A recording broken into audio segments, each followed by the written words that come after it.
this morning, and you will be seeing some pictures along the way that the group took, some photos in Israel, with the titles among them. So just enjoy that. We'll be doing that for a while, so you get to see a variety of things that we saw. And thank you to the group that shared last week about the trip and some of the pictures.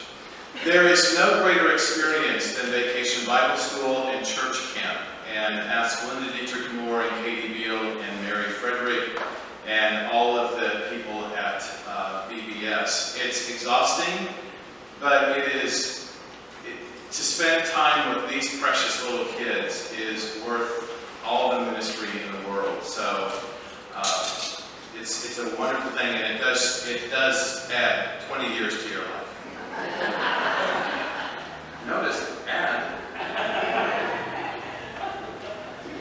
Today's gospel lesson from Luke chapter 12, verses 13 through 21 issues a challenge to every follower of Jesus. And that challenge is this: what does it mean to be rich in the eyes of God? What does it mean to be rich in the eyes of God? 25 of the richest Americans, according to Forbes magazine, might respond, "Pastor, we have no problem with this question. We 25 richest Americans who are at the top of the wealth pyramid in this country own more than 56% of the population combined." Ask Bill Gates, or Warren Buffett, or Jeff Bezos, who have a combined wealth of $263 billion. These three men alone own as much as the bottom one-half of the American population. 163 million people. In a 2017 Oxfam study, it was reported that 8 of the richest people in the world, 6 of whom are Americans, own as much as the entire combined wealth of one-half of the entire human population on this planet.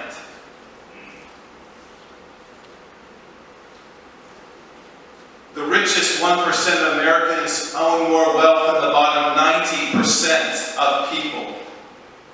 The United States has the largest wealth inequality gap of 55 developed nations, yet we are the richest nation at $63.5 trillion in private wealth. We possess 41.6% of the world's wealth. But if you want to talk inequality, roughly 1/5 of all our American population have 0 or negative net worth. Church, poverty is one of our country's moral failings.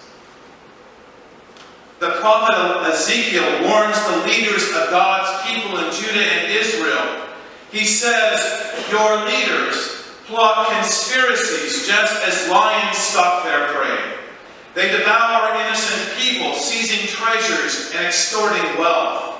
They make many widows in the land, which means they kill people in order to become rich and richer. Your leaders are like wolves who tear apart their victims. They actually destroy people's lives for money."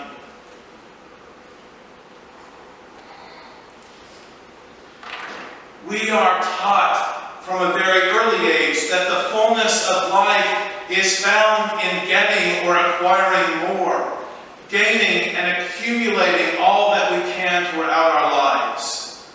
Money is a kind of narcotic for us.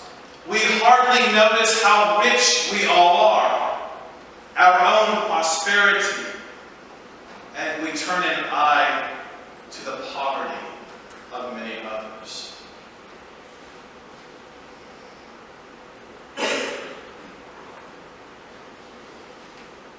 The sin of this way of thinking is that it sets us in competition with all the other people inhabiting this small planet who are in competition with us for a limited number of resources like water. This is the theology of scarcity. This vision of our world leads us to be driven and motivated by fear. Along Jesus has a different view, go figure, of the world and what it means to live in the eyes of God. In today's reading from Luke, there's a brother. And a brother, perceiving that Jesus is a fair person, asks Jesus to tell his brother to divide an inheritance with him. It's not so odd, because in Jesus' time, rabbis routinely intervened and they settled disputes within family concerning inheritance. Jesus is a rabbi, and so a man in the crowd asks him for help, because the man's been shut out of the family inheritance. His brother owns the whole estate. And so what this man seeks is a division of the assets from the family estate. And he wants Jesus to do the dividing. But instead of helping the man get what he wants, Jesus cautions him to consider what really matters in life. Jesus does not see this situation as a matter of justice that can be fairly resolved. If Jesus agrees to mediate the family dispute, it means that he will divide the inheritance and break the bond between brothers. And this is not what Jesus wants to do, because Jesus is the bringer of peace. Jesus is the reconciler of divided people. Jesus is a bridge builder. This is a role Jesus doesn't want to have. And so Jesus says to the man, take care. Be on your guard against all kinds of greed, because one's life does not consist in the abundance of one's possessions. That's a quote that we've heard from childhood. It's one of the more familiar quotes from Jesus in the Bible. So then Jesus illustrates this point with a story about a farmer who has an abundant crop and a big barn, and he doesn't know what to do with it. The parable lets us see the inner thoughts of the main character, the farmer. So the farmer is having a good year. Corn, wheat, whatever, it's growing, barley harvest. And so he wonders what he's going to do with the good fortune. He's honest, he's hardworking, and he's successful. Nevertheless, he's labeled a fool by God because he doesn't know when enough is enough. Jesus does not use this parable to teach us that success or hard work or money is a bad thing.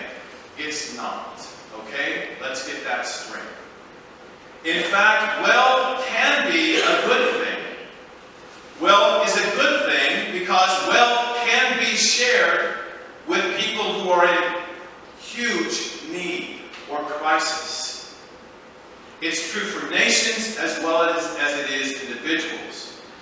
We know that wealth can make a huge difference in the lives of people because wealth can buy you things like safe drinking water, like food, like medicine, clothing, a home, transportation, and education.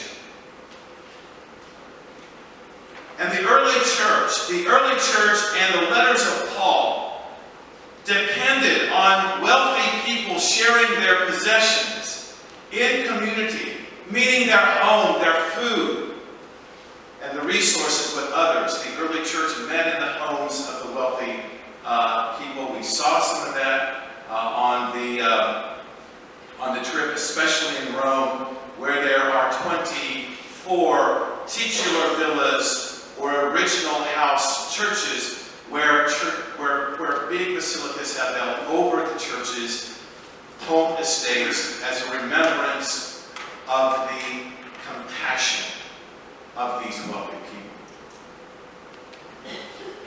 The church grew because it shared its resources and its compassion with those who were helpless, and in the New Testament, the helpless mainly mean widows, lepers, and children.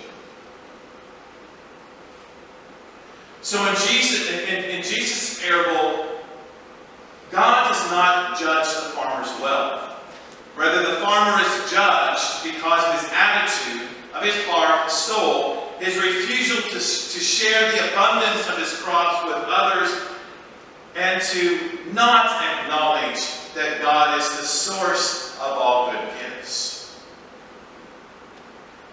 And so Jesus says this. It's probably one of the best teachings that you and I can hear out of this story when Jesus says, take care, be on guard against all kinds of greed.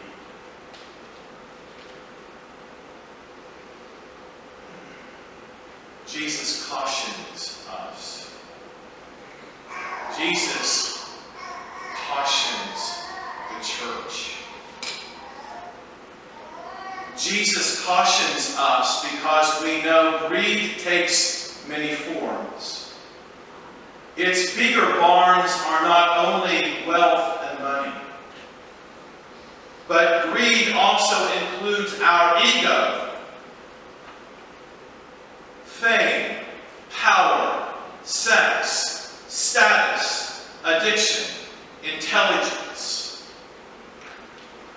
All the things that we can't get enough of and desire more and more of until we ruin our lives and we ruin the lives of others in community. Greed wants more. It has a huge appetite, and when greed gets more, it's never, never enough. 3 men. 3 men own more than half the population. Greed leaves us unfilled and broken and poor in spirit. Greed leaves us looking for an inner peace and calm because we are out of balance with the planet's energy. Church, God desires that our barns, meaning our lives, be bigger. That they be bigger and overflowing with love and compassion and kindness. And following the path of Jesus will make our lives more richer in the eyes of God. We offer an invitation for you to become a part of the community that seeks wholeness in a fragmented world, a world broken. Won't you come and be a part of a community that seeks to restore us back?